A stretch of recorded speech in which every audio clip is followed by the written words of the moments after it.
Assalamualaikum warahmatullahi wabarakatuh. Nama saya Arum Bunga Restuni Tias dari program studi PGSD dengan NIM A51020023. Pada kesempatan kali ini saya akan menjelaskan tentang salah satu tokoh filsuf Islam yang bernama Ibnu Rus. Nama lengkap Ibnu Rus adalah Abu Al-Walid Muhammad Ibnu Ahmad Ibnu Rus atau yang sering dilatinkan sebagai Averroes. Beliau lahir pada tahun 1126 di Cordoba, Al-Andalus, Keamiran Murabitun yang sekarang dikenal sebagai Spanyol. Ibnu Rus lahir dari keluarga yang melahirkan hakim-hakim terkenal. Kakeknya adalah Qadi Al-Qudat atau hakim kepala dan ahli hukum terkenal di kota Cordoba. Beliau juga merupakan imam Masjid Agung Cordoba. Ayahnya, Abu Al-Qasim Ahmad, juga menjabat sebagai kadi atau hakim pada masa kekuasaan Murabitun hingga Cordoba jatuh ke tangan kekhalifahan Muwahhidun. Ibnu Rus adalah seorang filsuf dan pemikir dari Al-Andalus yang menulis dalam bidang disiplin ilmu termasuk filsafat, akidah atau teologi Islam, kedokteran, astronomi, fisika, fikih atau hukum Islam, dan linguistik. Karya-karya filsafatnya termasuk banyak tafsir, parafrase, dan ringkasan karya-karya Aristoteles yang membuatnya dijuluki oleh dunia barat sebagai sang penafsir atau dokumentator. Semasa hidupnya, beliau juga mengabdi sebagai hakim dan dokter istana untuk kekhalifahan Muwahhidun. Selanjutnya adalah riwayat pendidikan dari Ibnu Rus. Menurut biografi klasik, Ibnu Rus menerima pendidikan istimewa dimulai dari pelajaran ilmu hadis, fikih, kedokteran maupun ilmu akidah. Guru fikihnya adalah Al-Hafiz Abu Muhammad Ibnu Rus yang bermazhab Maliki dan guru hadisnya adalah Ibnu Bashkual yang merupakan murid kakeknya. Ia juga belajar fikih dari ayahnya yang mengajarkannya kitab Muwatta karya Imam Malik, buku teks Maliki yang paling terkenal yang kemudian dihafalkan oleh Ibnu Rus.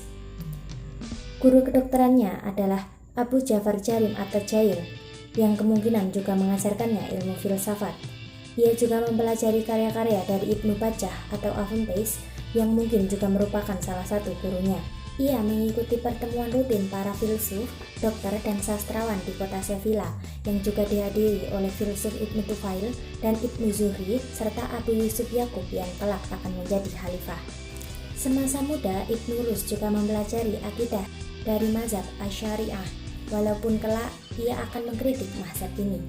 Menurut penulis abad ke-13 Ibnu Al-Abar, Ibnu Rus lebih tertarik dengan ilmu hukum dan usul fikih atau kaidah-kaidah hukum dibanding ilmu hadis dan sunnah. Salah satu spesialisasi yang ditekuninya adalah masalah ikhtilaf atau perbedaan pendapat dalam hukum Islam.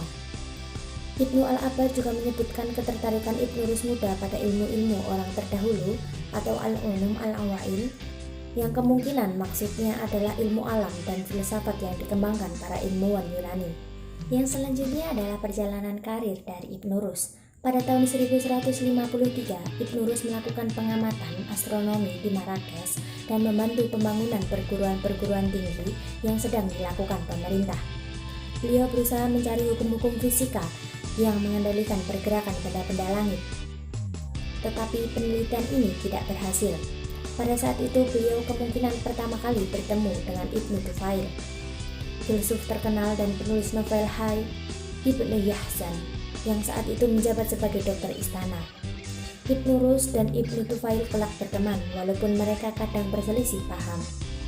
Pada tahun 1169, Ibnu Tufail memperkenalkan Ibnu Rus dengan Khalifah Abu Yakub Yusuf.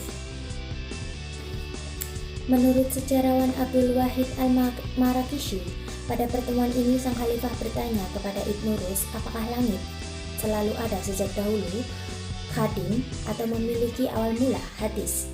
Ketika itu topik ini adalah topik kontroversial dan Ibnu Rus awalnya tidak mau menjawab karena takut memancing bahaya dan kontroversi.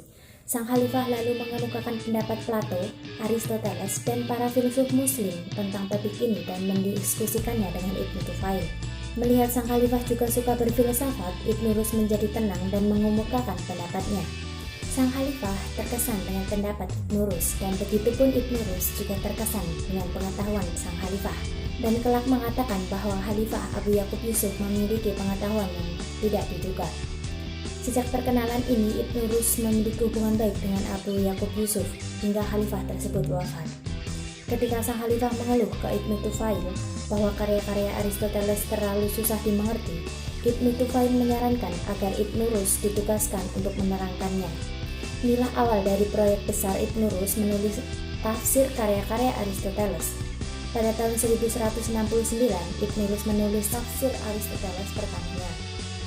Pada tahun yang sama, Ibnu Rus diangkat sebagai kadi di kota Sevilla.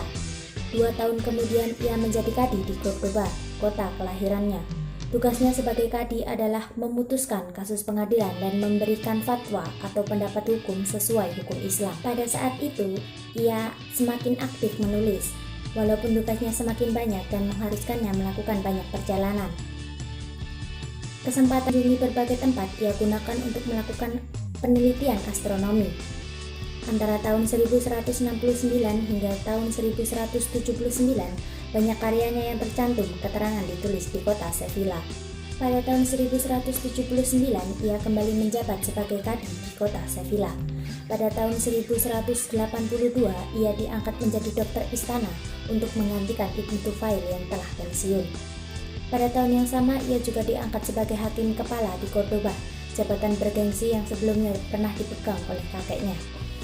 Pada tahun 1184, Khalifah Abu Yakub wafat dan digantikan oleh Abu Yusuf Al-Mansur. Awalnya, Ibnu Rus tetap memiliki hubungan baik dengan istana dan tetap menjabat sebagai dokter istana.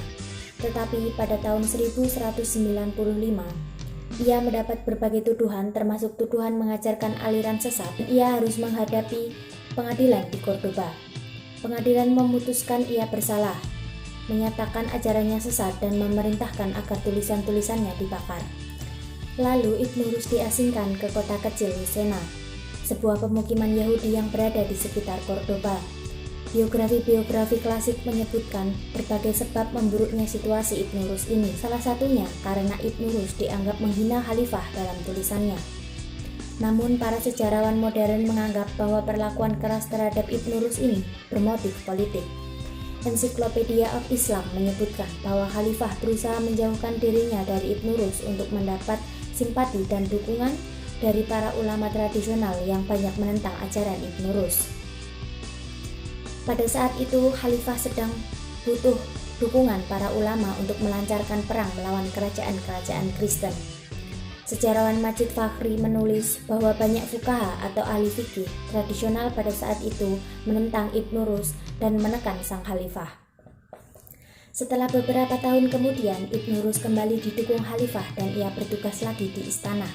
Namun tak lama kemudian ia meninggal pada tanggal 11 Desember tahun 1198 pada usia 72 tahun atau 5 Safar 595 Hijriah. Awalnya ia dikuburkan di Maroko, tetapi kemudian jenazahnya dipindahkan ke Cordoba. Sekian video dari saya, kurang lebihnya mohon maaf. Wassalamualaikum warahmatullahi wabarakatuh.